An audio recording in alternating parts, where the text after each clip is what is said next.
Matt, I don't know if it's just because of win or what, but your mustache is looking outstanding today, sir. I can't complain about your facial hair either. It's in full bloom. Yeah, yeah. People say no shave November. I say no shave never. Am I right? It's already playoff season for the Bengals. It's a must win every week. You're absolutely right there, man. Well, ladies and gentlemen, welcome to this week's edition of Men in Stripes, brought to you by StripeHype.com. As we are finally going to have a game recap talking about a win, as the Cincinnati Bengals took care of business today against the Cleveland Browns in a very, very big 31-17 win, where we saw a whole lot of everything on the field.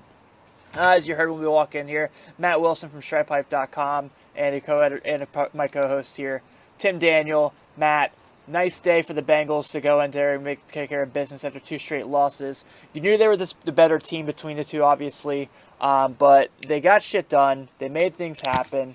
Let's start with, of course, the running game today, running for over 200 yards of offense. Gio Bernard putting 80 yards to go along with Jeremy Hill on just 9 carries, going over a $160 and getting in the end zone. Gio also getting in the end zone. Yeah. Defensively, they did not have any idea how to stop Kevin Hogan, apparently. I understand not game playing for him because you had no idea who he was. If you are, one, not a Notre Dame fan and didn't watch Kevin Hogan beat your team up for a few years. Two, did not cover any Pac-12 football. And then there's the Hail Mary. How about that? That was in my end zone. I'm watching it all go through. So I'm watching the ball in the air as the ball is coming towards the end zone there. And I see Eifert there. And AJ is normally the tipper. So I'm thinking he's going to tip it to Eifert. And then you kind of see the couple Browns players come in. And I'm watching him juggle it. And when he comes down with it, I got so excited and so thrilled, I accidentally knocked someone over celebrating. So, your takeaways from this very big win for the Bengals, and also with everyone else in the AFC North losing. By the way, the AFC North is 1-8 the last 2 weeks. The one win being the Cincinnati Bengals. Yeah, that's good for the Bengals. Mm-hmm. But kind of a sad showing by what at least last season was one of the best, at least had two of the best teams in the NFL during the regular season. I do have to ask, was Roger Goodell anywhere near you asking if you were excited about that? No, not again. He didn't show up like out of nowhere like a draft day when he found me of all people. Well, I mean, it is pretty clear you yelling. Yeah, it is. I have gone back to watch that pick, and it is pretty clear. Yeah, that is me. For those who have never listened to the show and don't know what we're talking about, I was in attendance at the NFL draft, and when William Jackson III was announced as a pick, you hear a very loud, boisterous scream, and that is me, your host of Men in Stripes, Tim Daniel. But no, I mean, you can't complain about the running game today. It looked really good. Jeremy Hill. I don't know if it's just Cleveland or if he just figured out what beast mode really meant. Yeah. Because, I mean, it kind of reminded me a little bit of Marshawn Lynch there with going beast mode. Yeah, man. AJ Green, 169 yards to Unreal. basically return back to AJ Green status. Brandon LaFell showed up. Of course, if I'm not mistaken, he kind of got everything rocking and rolling there. That 43-yard touchdown he had was beautiful. He ran a great route. Dolphin put the ball where it needed to be, and they even got a penalty out of it that didn't matter. Yeah, it was outstanding. Yep. So, I mean, LaFell looked good. We finally are seeing LaFell be what we hoped he would be, and that was the number 2. Mm-hmm. At least at the beginning of the season, to be defined as that. Even a little bit of Rex Burkhead getting involved. Yeah, he looked good. So, again, this is kind of what we expected. Of course, Eifert wasn't big in his first game back, but everybody else was kind of stepping up. So, Eifert was kind of able to get back into the speed of things. So I was pleased to see that. I was too. I didn't expect much from him today. He did have a pretty nice catch there. Dalton put a ball in only where Eifert was going to get it, and he did get it. Yep. So that was nice. Defensively, there were some breakdowns there. I understand not knowing what to expect from Kevin Hogan because your game plan, Vinny Ray said in the postgame, the game plan was obviously for Cody Kessler, and they expected it to there would be a few times when Terrell Pryor would take some direct snaps to make some plays. Okay, Yeah. I get that. Hugh threw something at you didn't expect because that's what Hugh does. And then when Cody Yep. Kessler gets hurt, Kevin Hogan does a couple decent drives. He does have that scramble for the touchdown where he goes literally right up the middle. But truthfully, other than that, not a big day for Kevin Hogan. There's the Sean Williams interception where the ball goes right back to the Browns as they fumble it. That happens. And then Vinny Ray, of course, gets the pick at the end of the game there. So overall, a solid showing defensively. Carlos Dunlap finally gets back in the sack column. Geno Atkins does not have a tackle in the game, but he does have 3 hurries. And they sent Sean Williams. Sean Williams got a sack today, too. So sack and interception looks pretty good on Sean Williams' resume today. We've talked all offseason how we expect him to really step and play that role. So defensively, I'm not thrilled, but I am happy. Yeah. The way Kevin Hogan was kind of running on the Bengals and scrambling around, it kind of reminded me, even though he's a quarterback, kind of reminded me of the Seattle game when Thomas Rawls made his first start, and not really knowing much about him, and not knowing that he could use his feet. Even though, again, Hogan's a quarterback, Rawls is a running back, we really saw something that I think Hugh Jackson in the future could exploit a little bit. Wildcat formations, things like that.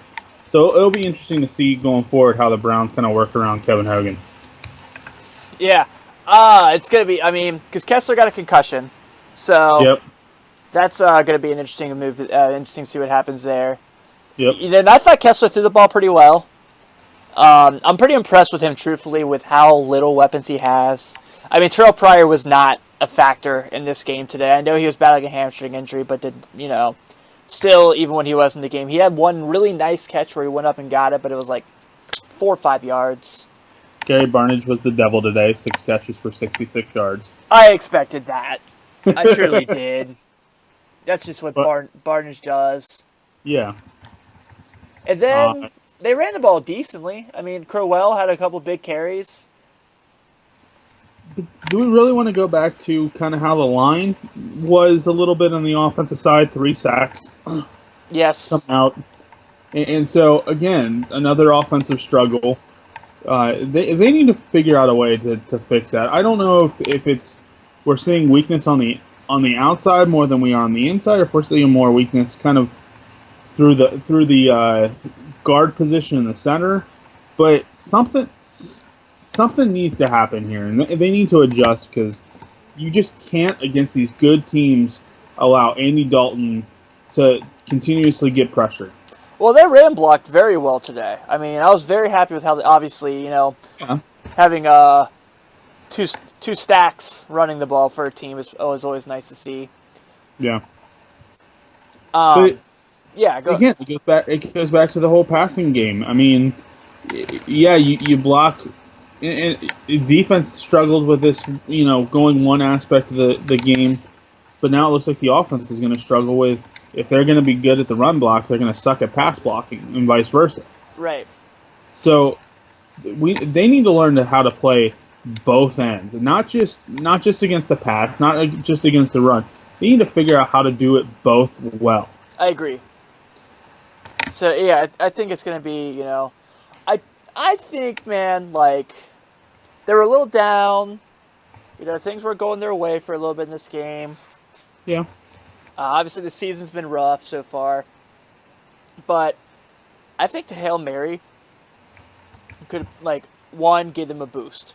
I know Hogan goes out, and he goes out and gets a touchdown on the Browns' first drive of the half. Okay. That's fine. Yep. Bengals still have the lead when he does that. But after that, defense was outstanding. I really think that could potentially be a season-saving play for them. I think that could be something where, that gave them that jolt. And you see that there when Kevin Hogan goes and scores. Jeremy Hill goes 74 yards the next drive. So I really was impressed with how they responded in that circumstance. I was really impressed when Kevin Hogan went down there and drove. I even sent you a message. I sent you and Shelby a message. I said, this rushing defense is so frustrating. Not Yep. my exact words, but I will keep my exact words off the air because I know Matt does not like to edit that out. But yeah, and then they turn around and they were great. I shouldn't say great, but Jeremy Hill's run, we haven't seen him have one like that in a long time, and it was just beautiful, right up the Yep. gap. It was blocked perfectly. No one touched him. And then you get on the other end there. The defense comes out and makes some plays. They had a couple turnovers. They kept Kevin Hogan in the pocket there for a little bit, which was nice. Yeah. So overall, if I had to give a game ball for the Bengals today, it's easy to say AJ Green. AJ Green definitely deserves one. Jeremy Hill definitely deserves one. I can even go as far as say Gio does. But one guy kept the ball rolling the whole day to keep them going in full effect, and that was Andy Dalton. Yeah. No, Andy Dalton did a great job. 2 touchdowns on the day. My game ball, I'll give it to him just because he hasn't been really performing. Today was a great day for him. It's good for him, and hopefully he can keep it up. And that's Jeremy Hill. Big day for him. He needs something that's positive out of that, and so we'll give him a reward. But I have one more question, and that is, when is the time up on Mike Nugent? I don't know. I thought the same thing today because he's normal. I mean, since the Jets game, he's kicked very well this year. Yeah, absolutely. And today he was terrible. The one he shanked that so far, right? I mean, it didn't look like it, but from what I saw there, in the stadium, it was not pretty at all. And then the other, it's rough. It's a tough situation because one, he's been very good for this franchise for a while now, but in that circumstance, he's got to take full control, and he was not good today. Couple close extra points too, so I don't know. I'm with you, and that's the circumstance. You had a really good kicker in camp, and Zach, what was his name, Zach Hawker. And that was a guy that kicked really well when he had in the preseason. He kicked really well in camp. So I don't know what happens from here. By the way, I heard Josh Brown's available. No. I had to. But no, I mean, I want to defend him, and then I don't want to defend him. You said he's been kicking. He kicked incredibly well since the Jets game. And then, as of late, he started to really struggle. I mean, he missed one last week? Mm-hmm. If I'm not mistaken. He missed one against Dallas. Oh, he missed one against Dallas. And he missed 2 today. I mean, they're momentum shifters. Like, when he has that field goal, the Bengals could have been up 10-0. Yeah. But the Browns came down and scored. Yeah, I mean... So for me, I don't know. I'm at least reevaluating it. I'm hoping that they're sitting down with him and saying, okay, what's wrong? Is it the hold? Is it timing? What's wrong with the process? And if the answer's not good enough, they're starting to look. I agree. At least the options. I agree. So, but, yeah, I mean it's a fair observation. You're absolutely right. He was very frustrating this game. My other observation is this: how many times have I come on this show and said I think that AJ Green is very easily one of the 3 best wide receivers in this league? Every week. Close to it. I'm going bold here. Give me every other wide receiver in the league. I don't think anyone's better than him. Julio Jones had to have a 300-yard game to have more yards than him this year. And The other guy in between them had to have a 200-yard game. AJ Green's the only one that, if you're looking at the numbers, he's had 3 100-yard games. He's leading the league in receptions. I know he doesn't have as many touchdowns as the other guys, but that's not necessarily his fault either. Brandon LaFell's really become a big red zone guy for them. Okay, I'll go ahead and say this. Antonio Brown and Julio Jones might be the best wide receivers from on this planet. But it's only because AJ Green is not from this planet. uh, are you calling him ET? I 100% am calling him an alien because he is unbelievable. The juggling ability, obviously, has been mentioned for years with him. We saw that on display today. The one-hand catch down the field, we've seen him do twice now this season. You know, there's the Dolphins game where he's just unbelievable. The Jets game he's unbelievable. And I know he's been feast or famine, but that's really not his fault in that circumstance. There's the bracket coverage that Ken Zampese he can't seem to figure out. There is, the whole excessive holding on every single play just about he goes downfield. And he is balling. He is unbelievable. He's got to be all-pro this year with the season he's having. I do want to have a double-digit touchdown game still, don't get me wrong. But I don't think anyone's better than him right now. No, I mean, you're talking about a guy who's averaging 110 yards per game. You're talking about a guy who's averaging 15.5 yards per catch. I mean, if not the most, one of the most targeted, or at least, I'll say it, if not the most, one of the most targeted wide receivers. And I believe he actually leads the league in catches, if I'm not mistaken, as well. He does, yeah. And so, it really comes down to, and granted, yes, AJ Green does not have Mohamed Sanu or Marvin Jones, which Marvin Jones, by the way, is, I believe, 5th on that list this year. Congrats to him for actually stepping out of the shell. For sure. But at the same time, he doesn't have those two around him. He's really able to kind of, dare I say it, kind of Calvin Johnson everybody. Yeah. Go up, catch the ball, be the elite receiver, pull the coverage, everything that way. We're now seeing a true number 2 come out with Brandon LaFell, which is only going to help AJ Green, because now if you're covering AJ Green, you're leaving Brandon LaFell wide open, which, oh, by the way, will then also help another gentleman, Tyler Eifert, because they're going to be worried about the receivers open up across the middle. Yeah, absolutely. So I am all on the AJ Green's the best wide receiver in the world train again. Don't let anyone forget about it. But world, I thought we were going universe. Yes, universe. Thank you. It's like WWE. There's a world champion and a universal champion now. Yeah. Julio Jones and Antonio Brown are battling out for the world. AJ Green's alone in the universe. There you go. So, real quick before we wrap this up, just a quick recap to talk about the win. How big is today for this team now, especially? So, they win. Obviously, that means the Browns lose. Then you have Baltimore look terrible against the Jets. Terrible. Looks like Revis Island kind of got his groove back a little bit. And then, obviously, the 4 o'clock game. Pittsburgh fights really well. I think, there's times where I'm scared they're going to pull off the win against New England. And then they just, fall apart there at the end. And Tom Brady does what Tom Brady does. So that puts the Bengals now. The Steelers are 4-3. The Ravens are 3-4. The Bengals are 3-4. And the Browns are 0-7.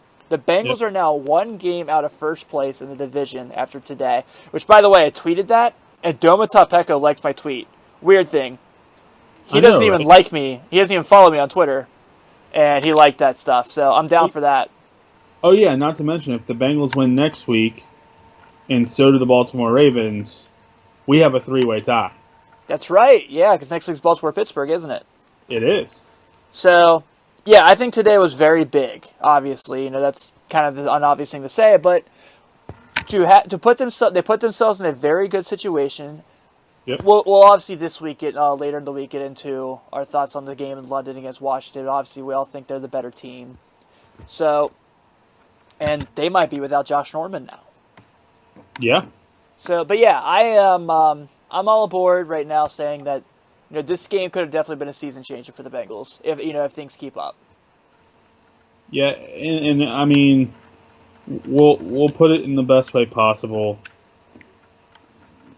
The Bengals not only needed this win, but they needed everything to fall their way the past 2 weeks, and it has. Absolutely.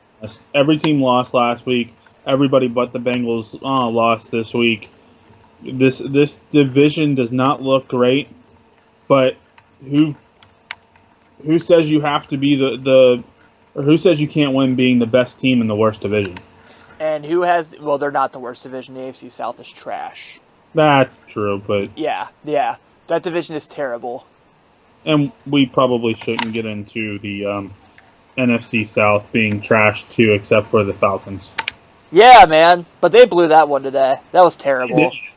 And not only did they miss the field goal, then they were driving in overtime and found a way to suck it up too. Oh my god, that was so bad.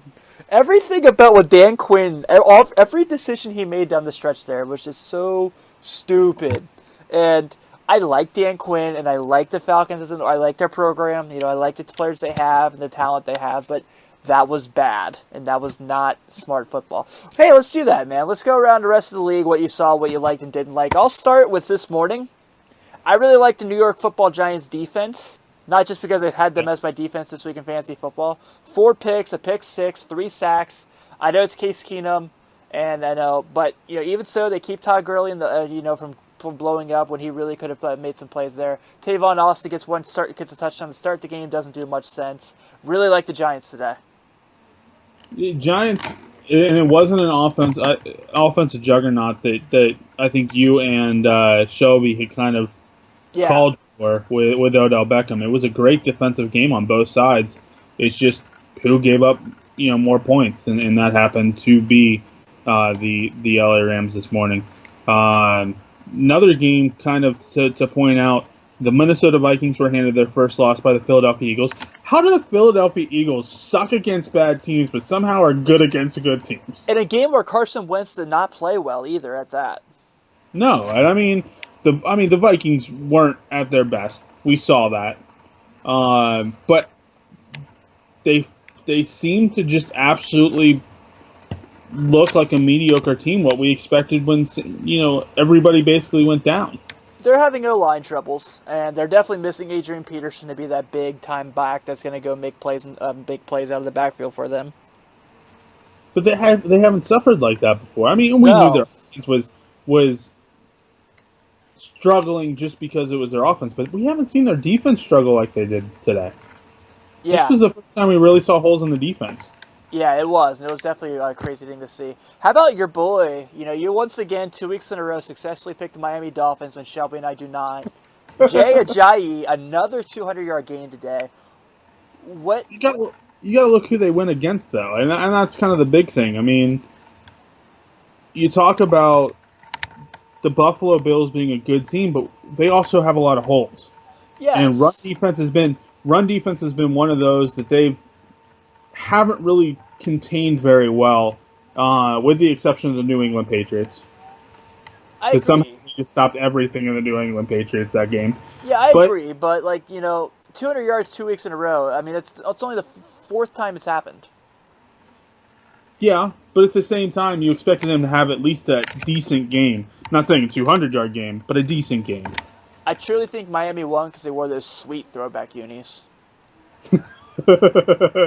You mean the reason why the Steelers lost whenever they would wear the Bumblebee ones? Yep.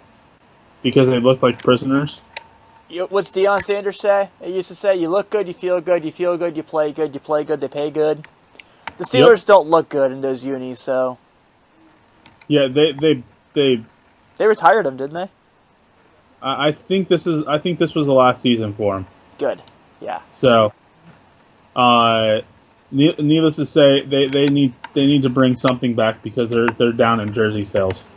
Yeah, I'm sure. All right, man. So with that being said, we'll go and close out this week's editions. We finally get to discuss a win on Men in Stripes. Don't forget to check out later this week.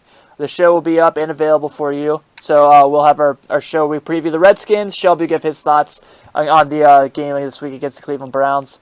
And we will be hyped up to talk about the Bengals potentially being in a 3-way tie for first place next week. So, Matt, let's go ahead and wrap this up, man. Have a good week, and we'll talk to you Thursday, bud. Hey, who day? Who day? What we do here is go back.